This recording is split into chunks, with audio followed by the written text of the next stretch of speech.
Right, great. Well, welcome everyone. Bill, I don't know if you or Rebecca wanted to start us off with anything here before Derek and myself got started with our comments.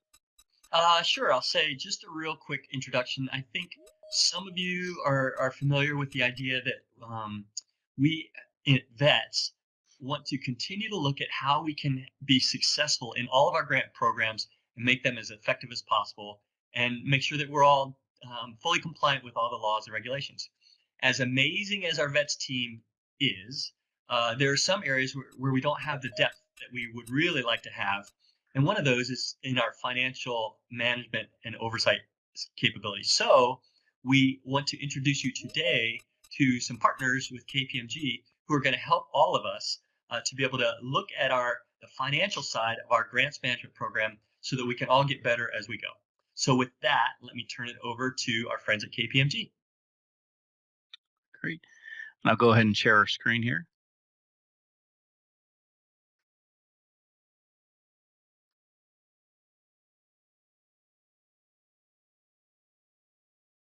Great. So we'll go ahead and get started. I mean, we do have a presentation. It's very brief, but just wanted to give everybody a quick overview of what to kind of expect over the next 8 to 10 months or so. As Bill mentioned, we were with KPMG. I'm going to do introductions of our team in a minute, and then kind of walk us through kind of what we're going to be talking about regarding the audits for this year. So I'll let you go ahead and go to the next page.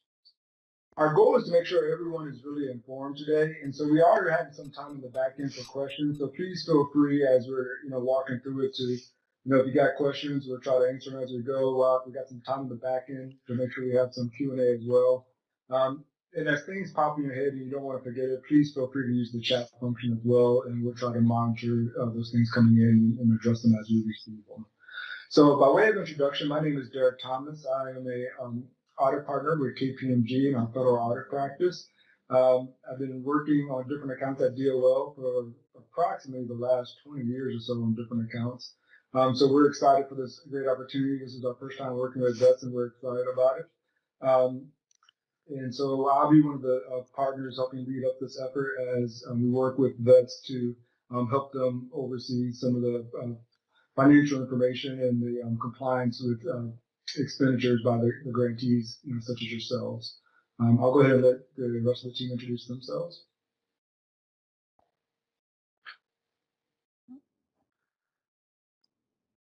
Sorry, I'm having issues with my mute button. Good afternoon, everybody. My name is Wendy Allen, and I'm a managing director with KPMG. I'm happy to be with you all this afternoon. I've been with KPMG for about 16 years now. I'm working in the federal audit space for over 17. Work primarily on financial statement audits, 2 of which are large cabinet level grant awarding agencies. So have a fair amount of experience looking into grants and performing test work over that, and also have experience performing these type of audits, performance audits and agreed upon procedures. So happy to take any questions you all have. All right, thanks.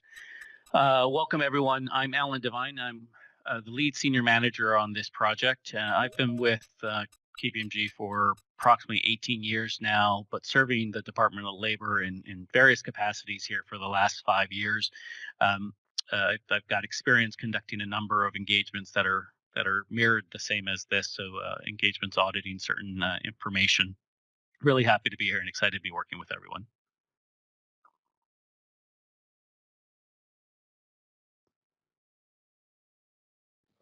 So Alan, go ahead and move to the next slide. I'll just add to Alan did a great job talking about the grant experience, which I forgot. But just circling back, my experience from a grant perspective, I have been doing public accounting for the past 25 years. A lot of that has been doing state and local governments dealing with A133 audits. I've also done audits of federal grants expenditures at several federal agencies as well. So we're excited to get involved in the grant process. With VETS, and I'm looking forward to, again, looking for opportunities for improvement and to help better enhance the financial accountability from that perspective. So with that, I'm going to turn it over to Alan, who's going to walk us through the next several slides. Sure, happy to do that, Derek. So again, welcome everybody. Glad to be able to be here in front of so many folks. It looks like we have a great turnout for this listening session here. What we thought we'd start with is just to try to put a scope around what we're doing here and what VETS has engaged us to do. So we've summarized it with our primary objective that we have here for these audits, and that's to evaluate for this year the 2020 jobs for veteran state grants and the costs under those programs and see if they're in compliance with all the requirements that exist that need to be followed. So that's overall our primary objective. And when we approach this kind of work as an independent public accounting firm, we make sure that we follow the necessary standards that's imposed upon us as accountants. So those standards, just so you're aware of where we're coming from, are the government auditing standards. So they require us to meet certain procedures, activities that we're supposed to conduct. And then second to that as well, this work will be guided by the consulting services standards established by the American Institute of Certified Public Accountants. Now, in terms of a timeline, so how this is going to work out, so we've been engaged to do this for approximately a year here. So we were engaged in July, and now we're in the process of scheduling the audits. And what we're thinking about doing here is conducting approximately 10 to 12 of these audits per year. And in terms of how the different grantees are going to be selected here, this is going to be based off of just feedback we get from regional leadership, as well as contemplating, who, if this is being done over a number of years, who's been most recently audited, who hasn't, what have you. So those are going to be some of the criteria that help guide us in determining who gets selected each year as we conduct these audits. But ideally, approximately 10 to 12 audits will be done a year. For this year in particular, the scope that we'll be looking at is just the Jobs for Veteran State Grants. We won't be looking at any other programs but that one for this particular year. Now, when we're looking at the individual audits, since we'll be doing about 10 or 12 of these a year, we wanted to provide a timeline of how this will work. So we'll notify the grantee that we're going to be conducting the audit at least 14 days in advance of when we expect to do that audit. So that gives the grantee the notification that we'll be coming out to do the work. 7 days after that, so 7 days before we come on site, we'll supply our initial documentation requests. And so this listing will allow you to understand what we're going to be looking at, what documentation we need to see before we get out there. When we're out there on that first day, we'll hold a kickoff meeting. So we'll ask that those relevant personnel for this are together, and we can meet and just talk through what's going to happen, what we're going to be looking at, what to expect. And once we've had that, we've kind of clarified our understanding. We're estimating at this point that it's going to take about 2 to 3 weeks to conduct all the work that we have. So this is going to be the back and forth, us requesting documentation, examining documentation, issuing follow-up questions on what we see, asking for further support. And so that's going to take approximately 2 to 3 weeks. Once we do that, on the last day that we're conducting the work, we'll hold a meeting to discuss the initial results. So what have we initially found? Now, at this point, nothing's been finalized. We're still going to have to go through that process after we've wrapped up our completion of work on site. And then what we expect is approximately 5 business days after completing that, we'll have formal results. Okay, what we've decided has come out of the work. And then what we'll do is we'll request that the grantee provide us their official response to those results within 10 business days of us submitting a draft report to the grantee. So once we have the formal results and once we've issued a draft report to the grantee so they can see what those results are, we'll provide 10 business days just to get that official response.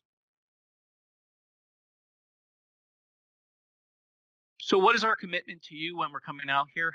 So what we're really hoping to accomplish is make sure that we have open and frequent communications. We want to make sure that we all understand what we're trying to look at, why we're trying to look at that, and make sure that we have agreed upon dates on when these things are going to get accomplished, because we do have that 2 to 3 week window. We're looking to make sure that all the work gets done. We completely understand and respect that there are non-audit responsibilities for the folks that we're going to be working with. We understand that we're coming in here and this is going to be on top of what you normally do. So we do appreciate that. And again, going back to that first bullet, that open communication about workloads and what have you is going to be really helpful for us to understand, so we can make this as smooth as possible while we're out there. We do commit to communicating all the findings we have. So even if findings are remediated, we're going to let you know anything that we find, so there won't be any hidden issues out there. So we're going to be open about that. And lastly, if we come across it, if we suspect or identify that there's been any potential fraud or noncompliance with laws or regulations, those will be communicated as well. So again, nothing will be withheld. Of course, unless we're prohibited by law, regulation, or the matter is clearly inconsequential. So if we come across something that's just not relevant at all, then we might not have a need to communicate that. And our ask of you, so we do hope that by providing the PVC list or provided by client list, those things that we'll need from you 7 days in advance, that we'll be able to get that documentation timely, and that when we do request that documentation, it's right the first time, we get the right information the first time. That's going to allow us to just make sure we're staying on schedule. But also, if there are delays, we ask that you just let us know. It's best to know that up front. It's best to have an understanding of why something might not be in when we expect it, and that'll allow us to readjust and perhaps reprioritize the tests that we're doing, the documentation that we're reviewing, so that we can stay on schedule best as possible.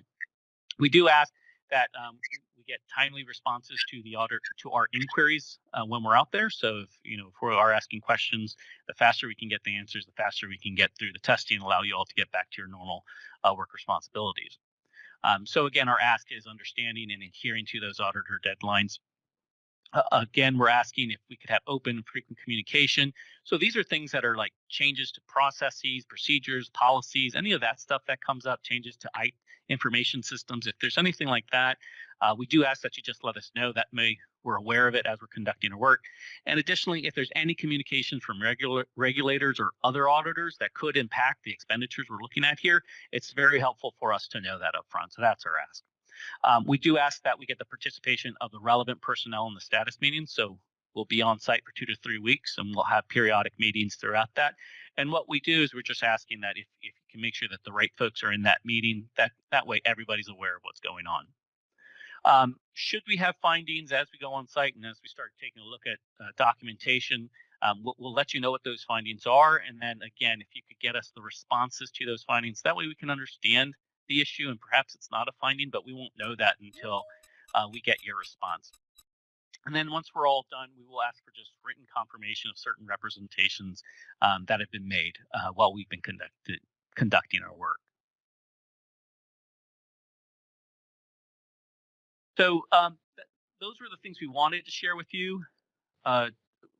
We did want to keep most of this time for questions that might come up after we've shared kind of this, but I don't know, Derek, if you wanted to say anything at this point. Yeah, I mean, I think one thing I would just again reiterate is that we really believe in a no surprise approach. We're really not out there to be in a we got you mode and trying to find issues. Our job is just really to identify opportunities for improvement. To determine how things are going. We know a lot of things happening at your level, and our hope is to be able to come in there, kind of identify things that will lead basically down the road to opportunities for improvement to make it an overall better running program. So as Alan mentioned, as we bring up things, we want to make sure we get to the factual accuracy with everything. So we'll make sure that you have plenty of time to respond. And we want to make sure that our understanding is correct. We want to work with you to make sure that understanding is correct. So, we'll be bringing things to your attention timely just to make sure we have plenty of time to talk through them.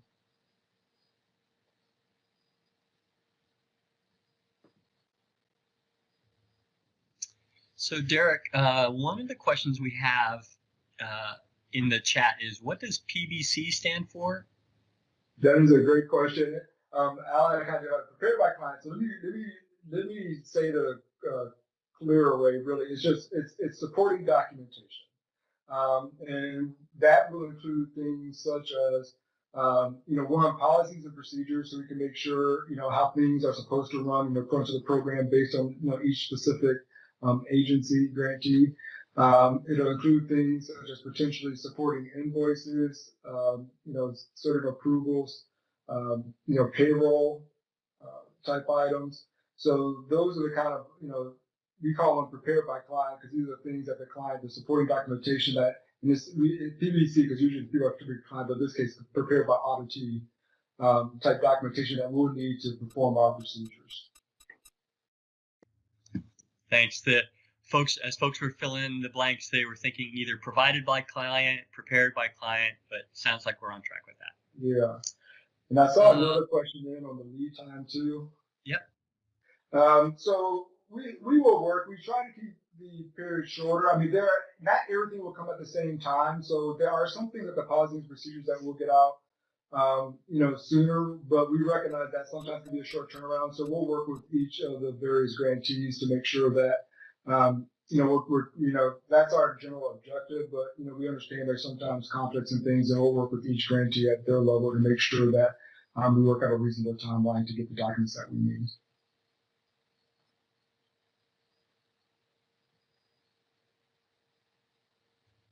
Let's see, what else do we have in the chat? Related to that, could you reiterate what is the timeline for letting states know if they will be audited or not this year? Sure. I know we're working with the national office to, finalize the list of states that are being prepared. I mean, generally speaking, we're currently looking at, 14 days out. The time period that we're currently listing, we'll work with national to see if the actual, once we get the list finalized, because the problem is the list could change as we go. There are things that may come up, and that's one of the reasons a list has not been made public yet, because the name, some of the grantees could come on or off the list based on just circumstances that are going on. But our promise right now is to basically make sure that a minimum of 14 days is given to each, grantee so they can prepare accordingly. Thanks, Derek. There are a couple questions that probably have an answer that tie them together. One question is, for scheduling purposes, will there be consideration of quarterly and year-end federal reporting calendars? They're often very busy times for our fiscal staff who are stretched pretty thin. And then similarly, a question that says, hey, just to be clear, this is a report of the financials of the program, not the activities the staff are performing and performance metrics, correct? Great question. So I'm going to start with the second one first, because that's probably the easier of the two. This is a report on, I use the term financials loosely, but basically on the financial expenditures of the program and testing to determine whether or not the related expenditures are complying with program requirements. So this is not, around the activities of the staff. It really is based on incurred expenditures under the, the applicable scope of the grants that are in scope for our audits. In regards to the second one, we definitely recognize, I think Alan, had mentioned during, our considerations for, each grantee, we recognize there are busy times of year. So as the final, decisions are being made with scheduling and whatnot, that is definitely something we're going into consideration for. We know particularly there are certain times of the year that are a little bit tougher than others, and so we want to be cognizant of that. And you got potentially single audits going on, financial audits of the comprehensive annual financial report. So we'll be working with the national office and regional leadership to work with the grantees to make sure that we do find timelines that aren't going to be overly burdensome. We are starting off a little bit slower. The one thing we didn't talk about yet, our goal is to probably do an initial audit starting somewhere around the October time period, and then really picking up doing, probably 2 to 3 audits, on a monthly basis starting in the month of December. And that'll run roughly from December through the roughly April, early May time period is what we're kind of shooting for currently. So our hope is that, our understanding is, particularly for year-end type stuff, that's probably happening a lot in October, November, maybe early December time period. And so our hope is that, a lot of the grantees will be kind of pushed to the back end of that, to where, if you're not done, you're close to wrapping up and, be more able to accommodate what we have going on. But that's definitely, top of mind, that we recognize there are some audits that you have going on, and we do want to make sure that we know that the effort that goes into an audit on the auditee side, and so we want to make sure that we are recognizing and being respectful of those timelines. Thanks. Gary in Kansas has a great question. Will the meetings, like kickoffs and initial ones, be virtual or in person based on the state's COVID plans? That is a great question. And that is one that one of the phrases we like, it depends. I think the early audits, particularly right now, our expectation is those are more likely to be virtual. Just given kind of where it is, we'll continue. We'll make sure that anything we do, we'll make sure we're complying with any of the state requirements for each applicable state. We know those kind of vary. And so right now we think, particularly in the early stages, that, we're planning on being virtual. It could change as things hopefully could, improve around the country and whatnot, to where it may be more advantageous to be on site than to be in person. So it's not a one-size-fits-all right now. I would say, particularly for the first probably couple of potential audits that are going on, just given the current circumstances, they're most likely to be virtual. But as the year goes on, if things are improving, then that may transition to where there may be some on site. Okay, and so we'll adjust those as we can based on the conditions as the year goes on. Okay, so here's a fun one. And here's why I think it's fun. Are the audits going to be random or in alphabetical order? And our friend from Alabama is asking that question. Why do you think, Mr. Alabama? They would be first up. It'll probably be more random. I think, again, based on, some of the back and forth with some of the states, trying to figure out what timelines work. I mean, we probably have, after talking about national, we'll have a couple of states we'll probably try to select to say, hey, let's try to do these up front. And there'll be some coordination with the states to make sure that that's going to work and that there's no huge obstacles to doing so. So we're definitely not doing it alphabetically. We're going to be trying to be really strategic with, how we go about doing it so that we can be considerate of different timelines. Thanks. So Alabama, you might be just safe enough. We'll see. Okay, so Alice from Massachusetts says, our state has a single audit performed every year, and it includes JVSG review under the Wagner-Peiser umbrella. Does this mean that any given year you conduct your audit in our state, that JVSG will be excluded from the annual audit? So I would probably say it's the opposite, because I think from a single audit perspective, there's strict criteria around how they go about selecting, what are their major programs for a single audit. So one of the things that is part of the criteria for us identifying, the states and trying to make sure is whether or not I say state/grantee, is whether or not they have been selected, that the JVSG program has been selected for the single audit. So if we're going in at the time that the single audit, and it's the same scope period, and of course the Single Audit Act, we would not want to audit that program at the same time, because the whole purpose of the Single Audit Act was to try to avoid those situations from happening. So we are going to be really, conscious around, Single Audit Acts, making sure that we are asking if there's, audits going on specific to those programs, so that we do not overlap with any kind of single audit that's specific to the program that we are currently in scope for our testing this year. Okay, thanks. What period are you looking to audit? Is it year ending September 30th, 2021? Another question. Interestingly enough, I think right now, and again, we're continuing to work with this through national.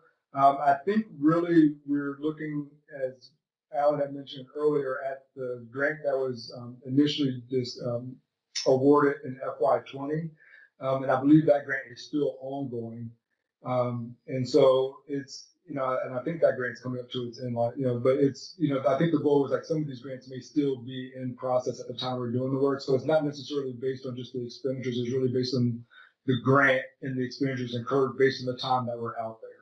So I would say, the FY20 grant that was awarded, whatever period that's open, we're testing any expenditures that are occurring as of the time period that we're out there. Okay, thank you.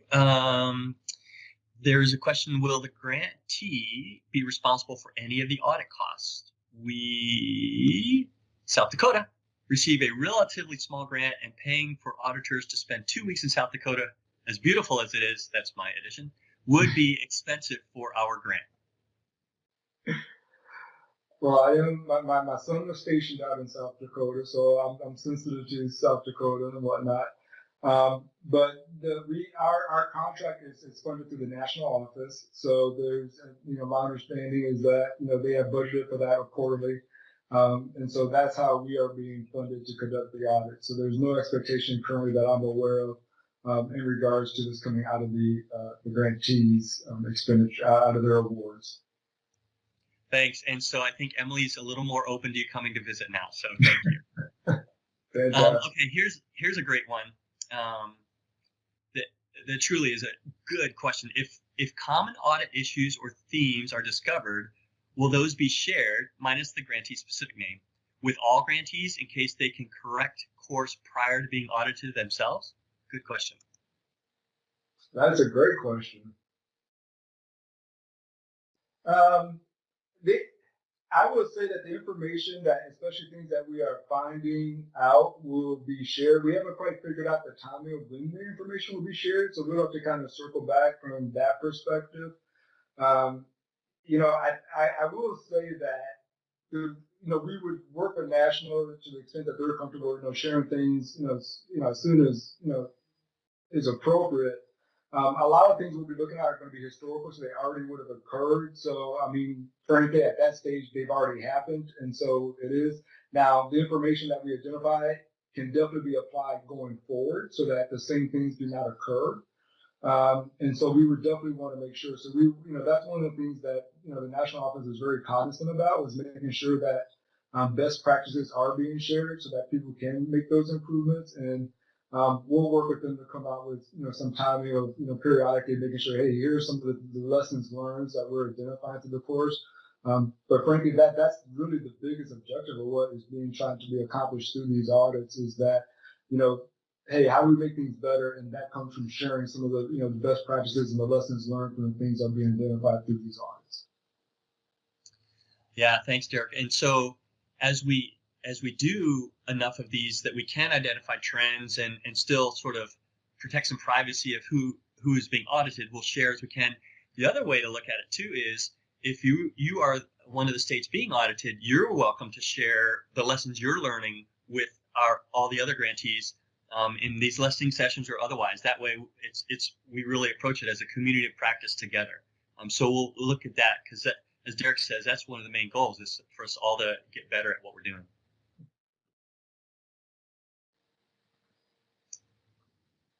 Okay, let's see, other questions? Not seeing too many other questions. Give it another couple minutes here.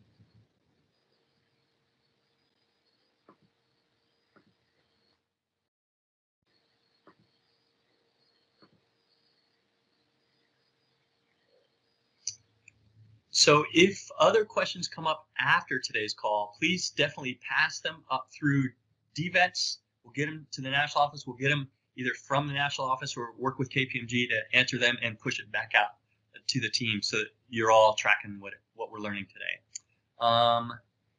We did have a question come in. Approximately when will your first audit be?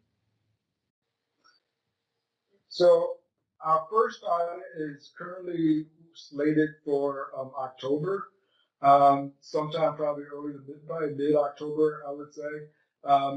We are getting our initial draft procedures to the national office next week for review and approval, and then upon their approval of our approach, then we will proceed forward with doing the first engagement. So, our plan currently is to do, our first visit, the lucky number one. Like I said, Alabama, sorry, the issue is completely random, and so it is not by alphabetical. I just want to reiterate that. But going through the first one, we'll try to take some lessons learned from that one, and then once we get to that first one, we'll continue to gear up starting in December, doing 2 or 3 a month.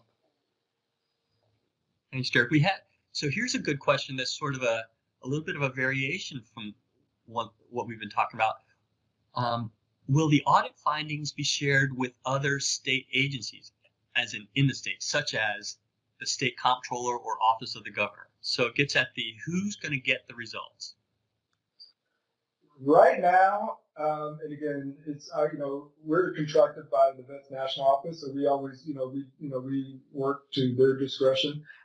I'm not aware of us sharing information with the states right now. The way we plan to do is with each grantee submit the findings. Again, there may be some summaries about grantee specific information that comes out there, and then there'll be a final report that will be submitted to the national office. So yeah, I mean, there's no plan, there's no requirement that this is going to other entities. Now, granted, under government auditing standards, when there are other audits being conducted, that's one of the things that they ask auditors to ask about and inquire. So you may get asked if there was an audit and may inquire about it. But we ourselves would not be submitting things directly to any other agency or regulatory organization. Thank you.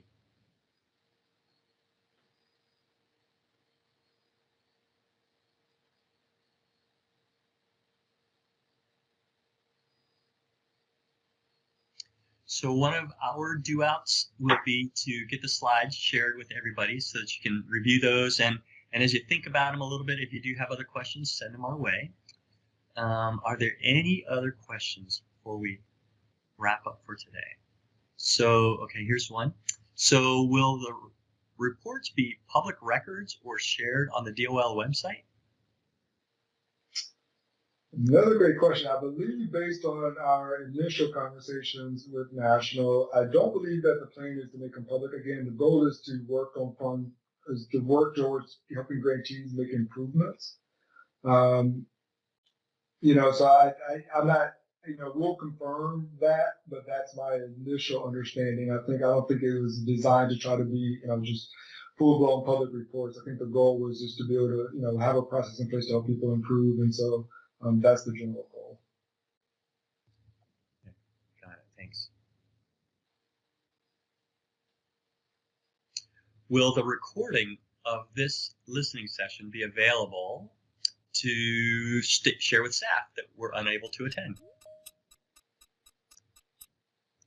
And we'll have to check. I'm not sure how we would do that or where we would do it. So we'll check with the team here, and if we are able to technically and properly, we'll try to make it available. What are the consequences for failing the audit?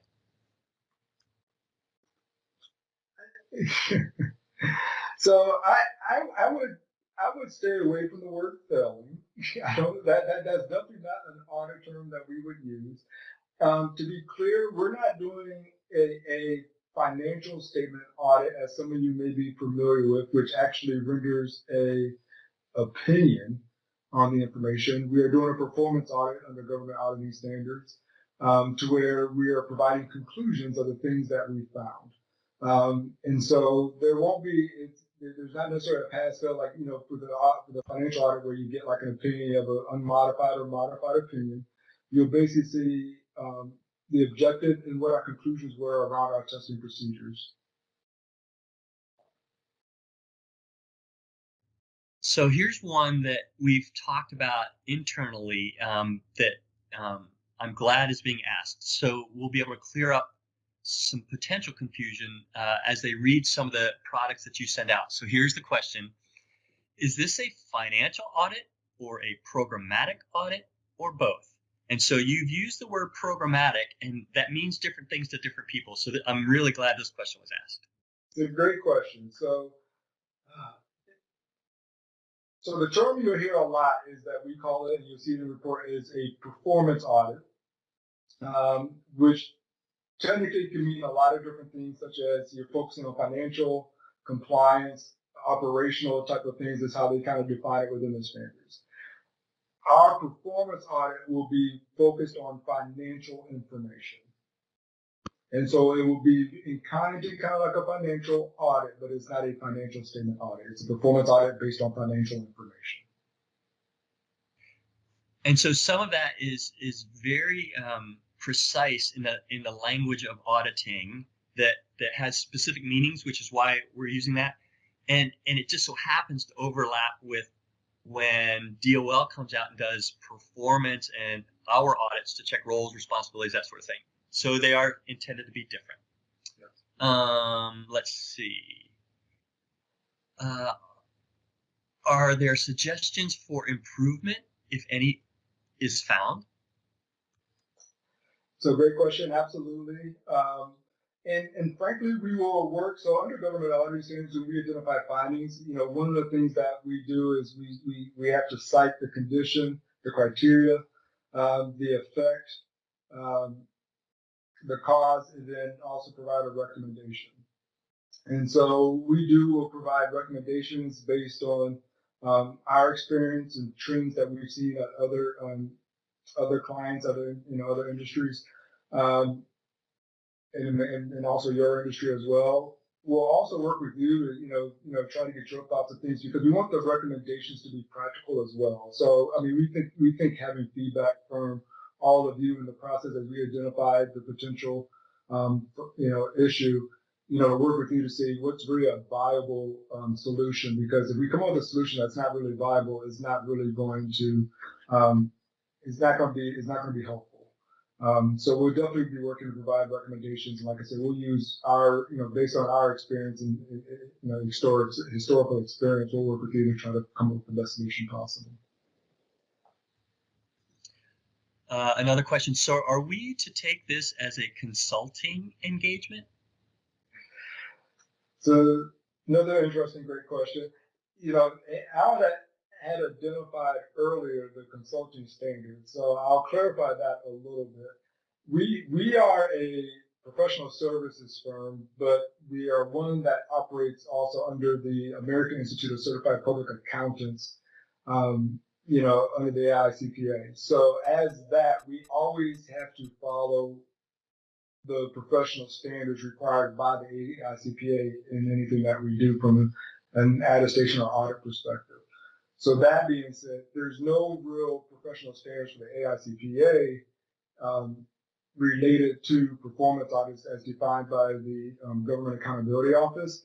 So we put performance audits underneath the consulting standards. So this, for all intents and purposes, I would say it's an audit, but it'll be consulting in the sense that we'll provide solutions. We'll provide recommendations to issues that we find. Thank you.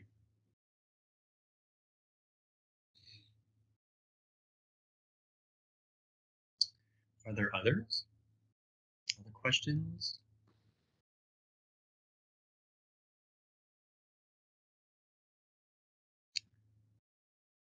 Okay. It doesn't look like there are any more coming in. And so hopefully everybody, this has been helpful.